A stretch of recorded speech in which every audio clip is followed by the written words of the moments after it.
નમસ્કાર, હું છું મિત્તલ અને આપ જોઈ રહ્યા છો ચક્રવાત ન્યૂઝ। નજર કરીએ સમાચારો પર। ત્યારે પાટણ પંથકની પ્રાથમિક શાળાઓમાંથી કોમ્પ્યુટર ચોરીના બનાવને અંજામ આપતી ગેંગને બાતમીના આધારે પાટણ એલસીબી ટીમે દબોચી લીધી હતી અને ₹4,37,500ના મુદ્દામાલ સાથે કુલ 4 આરોપીઓને પકડી પાડી કાર્યવાહી હાથ ધરવામાં આવી હતી।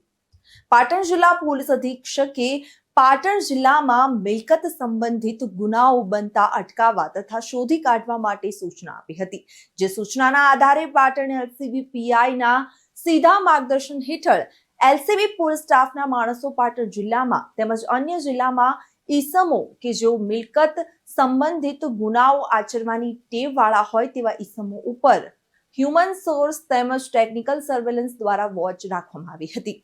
આ દરમિયાન ખાનગી રાહે બાતમી મળી કે બનાસકાંઠાના સમો ગામના કેટલાક ઈસમો ઠાકરાસણ ગામે પ્રાથમિક શાળામાં થયેલ કોમ્પ્યુટર ચોરી તેમજ કનેસરા ગામે પ્રાથમિક શાળામાં થયેલ કોમ્પ્યુટર ચોરીના ગુનાને અંજામ આપે છે, જે હકીકતના આધારે કેટલાક ઈસમોને હસ્તગત કરી એલસીબી કચેરી લાવી અને ખંતપૂર્વક પૂછપરછ કરતા પોતે સહ આરોપીઓ સાથે મળી ઠાકરાસણ ગામની પ્રાથમિક શાળાના કોમ્પ્યુટર ચોરી તેમજ કનેસરા ગામની પ્રાથમિક શાળામાં 2 વખત અલગ અલગ સમયે થયેલ કોમ્પ્યુટર ચોરી એમ કુલ 3 ગુનાઓ આચરેલાની કબૂલાત કરી હતી।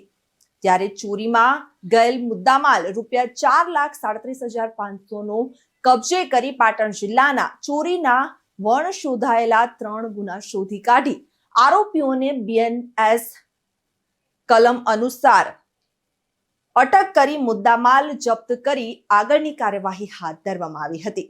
રિપોર્ટર ધર્મેન્દ્રસિંહ દરબાર સાથે ચક્રવાત ન્યૂઝ, પાટણ।